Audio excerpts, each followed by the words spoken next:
Good morning everyone, আমার একটা নতুন ভিডিওতে তোমাদেরকে স্বাগত।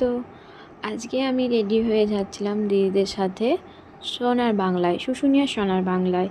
তো আমি রেডি হয়ে গেছি, এখানে দেখিয়ে নিলাম। আর আমি এখান থেকে বাড়ি থেকে রাস্তায় হেঁটে হেঁটে যাচ্ছিলাম, কারণ দিদিরা আমাকে রাস্তার থেকে নিয়ে যাবে, কারণ অনেকটাই দেরি হয়ে গেছিলো, তাই আর বাড়ির থেকে আসেনি।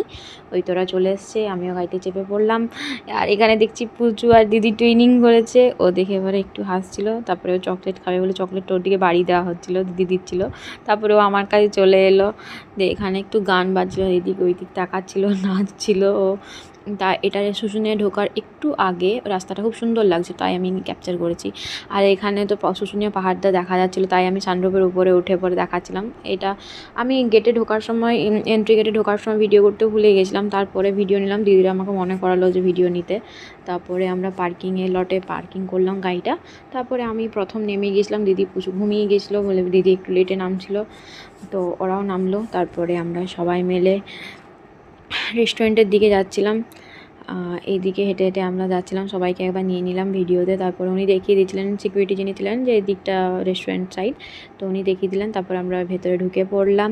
ভেতরে ঢোকার পরে সবাইকে একটা ক্লিপ নিয়ে নিলাম, আমার প্রচুর আউটফিট চেকও দেখিয়ে দিলাম। আর ওখানে ওরা ছবি তুলছিল, আর আমরা এখানে হাত ধুতে এসেছিলাম, দিয়ে একটা ভিডিও করে নিলাম দুজন মিলে। আর এখানে পুচুকে খাওয়ানো ছিল, খাচ্ছিলই না, ও কামড়াচ্ছিল এইদিকে চেয়ারটা।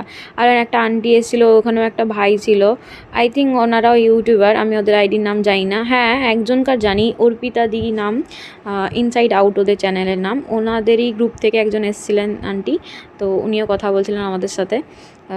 এখানে পুচু তো খুব ডিমান্ডিং, খাবেই না। লোকজন সবাই মিলে দেখে দেখে খাচ্ছে, এইদিক ওইদিক ঘোরাফেরা করার পরে খাওয়ানোর চেষ্টা হচ্ছে। তখন ওকে খাওয়াতে পারলো না, দিদিরা ওয়েট করলো ওর জন্য। করতে না পেরে খেতে শুরু করে দিলাম, আমি আর জিজু খেতে শুরু করে দিয়েছিলাম। তারপরে আমরা এখানে বাইরে একটু ইয়েটা দেখছিলাম। এখানে আমি পুচুকে নিয়ে বাইরে বেরিয়েছিলাম, ওই যে দাদাটাকে দেখছিল, রিভু বলে ভাইটা আছে, ওই দাদাটাকে দেখছিল, তার জন্য ওইদিকে যেতে চাইছিলো, তার জন্য এইদিকেই এলাম।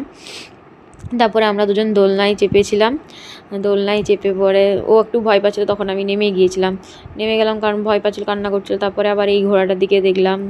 তারপরে আমি এখানে এসে পরে একটা ড্রিঙ্কস নেওয়া ছিল, খাচ্ছিলাম। আমার পায়ের নখ একটু মুড়ি যেতে যেতে বেঁচে গেছে।